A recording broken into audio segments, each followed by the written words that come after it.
Bonjour, mon nom est Annie Sancartier. Je suis neuropsychologue auprès des enfants et des adolescents, copropriétaire de la clinique Neuroéduc et maman de 3 enfants. Je vous présente le jeu Monster Match.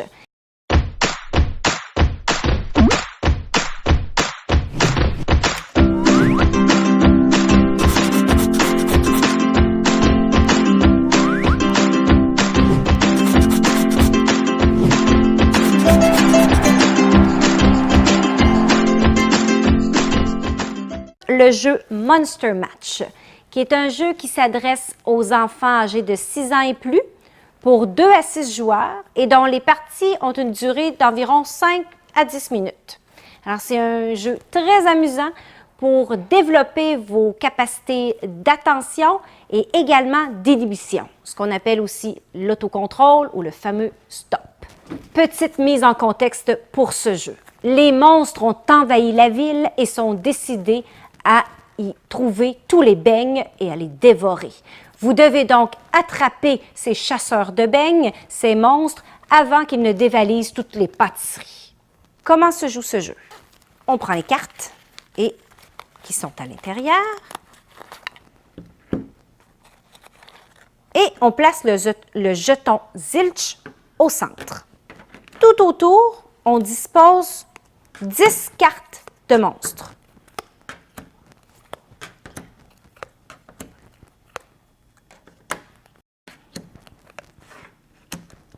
Et on dépose les cartes restantes à côté en pile.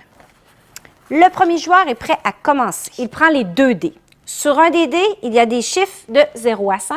Sur l'autre dé, il y a les parties, donc les yeux, les pieds et les mains. Le joueur lance le dé, les 2 dés, et le plus rapidement possible, tous les joueurs doivent tenter d'identifier un monstre qui correspond aux caractéristiques indiquées sur les 2 dés. Donc ici, je cherche un monstre qui a 4 bras. Alors, je tente de trouver un monstre qui a 4 bras. Il n'y en a pas. S'il n'y en a pas, je dois rapidement toucher et prendre le jeton Zilch. À ce moment-là, si je suis le premier à le saisir, je peux me prendre une carte ici et la mettre dans mon paquet. Sur cette carte, il y a un nombre de beignes qui correspond au nombre de points que je me mérite. Alors ici, je gagnerai 1 point. Lorsque j'ai saisi la carte Zilch, je vais ajouter 10 cartes autour à nouveau des monstres. Le joueur suivant peut prendre les dés et les tirer à son tour. Ici, je recherche un monstre qui a 0, qui n'y a pas de jambes. Alors, je dois me dépêcher à trouver un monstre qui n'y a pas de jambes, et ainsi que les autres joueurs. Bien entendu, je peux être rapide pour mettre le doigt dessus, advenant le cas où il n'y en a pas d'autres, mais il faut savoir que parfois, je peux avoir 3 points, 2 points, 1 point selon le nombre de beignes qui va se trouver sur la carte. Alors, si nous sommes 2 joueurs à la fois, bien, un peut se retrouver avec 1 point, puis l'autre 3 points. Une fois qu'on a identifié, que tout le monde a vérifié, que j'ai bien trouvé un monstre qui correspond, je me mérite cette carte-là, et par le fait même, 3 points. Et on tourne les dés, c'est au joueur suivant. Et on joue ainsi de suite jusqu'à ce que la pile soit épuisée.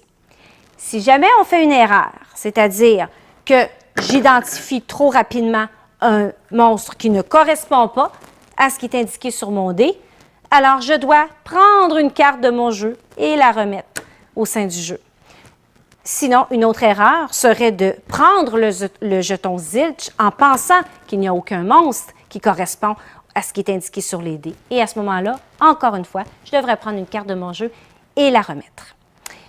Donc, lorsqu'il n'y a plus de cartes, qu'on a épuisé la pile, chacun compte ses cartes et le nombre de beignes correspondants, et c'est celui qui a le nombre le plus élevé qui gagne. Avec les plus jeunes, on pourrait aussi laisser tomber le calcul des beignes, puis simplement prendre celui qui a le plus de cartes comme gagnant.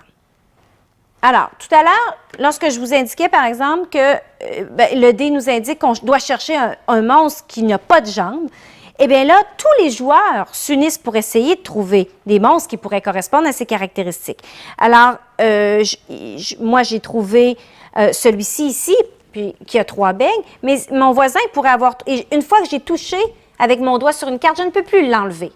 Et le joueur d'à côté pourrait avoir trouvé celui-ci qui lui aussi n'a pas de jambes. Mais entre nous deux, celui qui se méritera le plus de points, c'est celui qui a le plus de beignes associés à son monstre. Monster Match a fait l'unanimité auprès de mes enfants et de moi-même. C'est un jeu, tout d'abord, dont la présentation, vous en conviendrez, est tout à fait charmante et amusante. En plus, il est très pratique parce qu'il se traîne facilement. C'est un jeu simple avec des explications très accessibles à tous, à toute la famille, et également qui nous procure beaucoup de plaisir. C'est un jeu qui va permettre également aux enfants de développer leur petit détective, c'est-à-dire d'orienter leur attention ou leur loupe, si on veut, sur les éléments qui sont importants, qui sont pertinents, tout en ne se laissant pas distraire, tout en inhibant les distracteurs. Et ce petit détective-là, on en a aussi beaucoup besoin lorsqu'on apprend et qu'on doit donc focusser notre attention sur ce qui est important et ne pas se laisser prendre au piège ou par les automatismes dans la vie de tous les jours comme dans les apprentissages. Sur ce,